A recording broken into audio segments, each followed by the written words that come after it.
Media में ये खुलेआम कहना ये दिखाता है कि फिर राहुल जी क्या हैं, सुपर प्रेसिडेंट हैं, सुपर प्राइम मिनिस्टर हैं। तो ये सब चीजें बहुत ही गलत चीजें। और जहां तक उसमें देखिए कर्नाटका की बात है, ये पहला फेलियर नहीं है सेंट्रल लीडरशिप का। हाई कमांड बीजेपी में एक चुटकी में बड़े से बड़े पॉपुलर लीडरशिप को हटा के किसी को सीएम बना देता है, अच्छा हो बुरा हो। आप याद कीजिए पिछली सरकार में राजस्थान में गहलोत को हटा के सचिन पायलट को बनाना चाहते थे। गहलोत ने बिल्कुल, जो पर्यवेक्षक टीम गई, अजय माकन वगैरह गए, उनको बिल्कुल बेइज्जत किया, कोई वहां मिलने नहीं गए और उसके बाद भी वो बने रहे। चुनाव हार गए नहीं हार गए वो अलग बात है। तो ये भी दिखाता है कि आला कमान, जो हाई कमांड है, जिसको खड़गे साहब सारी जिम्मेदारी दे रहे हैं, उसको स्टेट लीडरशिप कितना सीरियस है।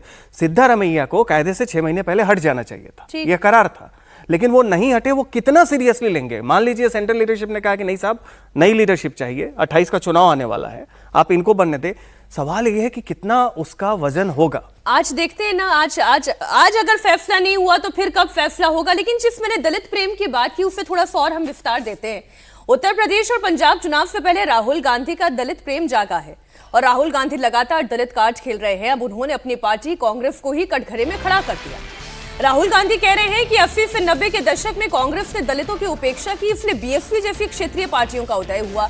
इसे राहुल गांधी ऐतिहासिक भूल मानते हुए दलितों को जोड़ने में जुट गए हैं। और राहुल गांधी ने कहा कि कांग्रेस पार्टी की नीति में अब यह बदलाव आया है, कांग्रेस अब दलितों की आवाज बन रही है। साथ ही उन्होंने दलितों को पार्टी में नेतृत्व में भागीदारी देने की बात भी कही है। अब देखें, जो बात राहुल गांधी कर रहे हैं उस बात में कितना दम है, उससे जुड़ा हुआ एक डेटा मैं आपके सामने रखना चाह रही हूँ। सर, आप पीसीआर डायरेक्टर वो डेटा दिखा दें। कांग्रेस पार्टी को जो दलितों का सपोर्ट अजीत जी अभी तक मिलता आया है वो घटता चला गया। 2024 बस उसमें आप एक अपवाद के तौर पर देख लें, जहां पर दलितों का साथ उन्हें मिलना, और ये जब उन्होंने जातिगत गिनती की बात की उसका उन्हें फायदा मिला। फिर ग्राफिक्स हमारे दर्शकों के सामने प्ले करें ना तो ज्यादा बेहतर तरीके से बात समझ में आएगी।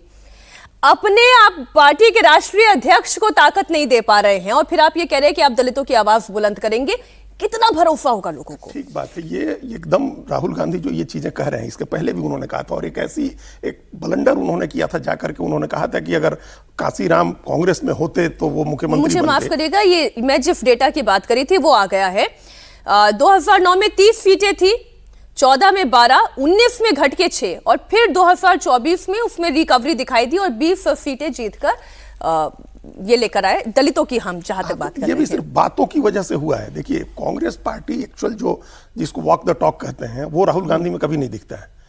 अभी 4 उनके मुख्यमंत्री हैं, एक भी दलित मुख्यमंत्री नहीं है। और अभी ही अगर वो जो कहना चाह रहे हैं, अभी ही उठे, आज डिसीजन करें कि जी परमेश्वरा मुख्यमंत्री होंगे कर्नाटक के। दलित नेता हैं, गृह मंत्री थे, कांग्रेस के पुराने बड़े नेता हैं। आप कहिए कि जी परमेश्वरा मुख्यमंत्री होंगे, आप कर दीजिए। 4 में से कम 25 एक तो दीजिएगा, 1/4 भागीदारी तो दे देंगे। आप सिर्फ बोलते हैं, सिर्फ आप बातें कहते हैं, आपका वॉक द टॉक नहीं है।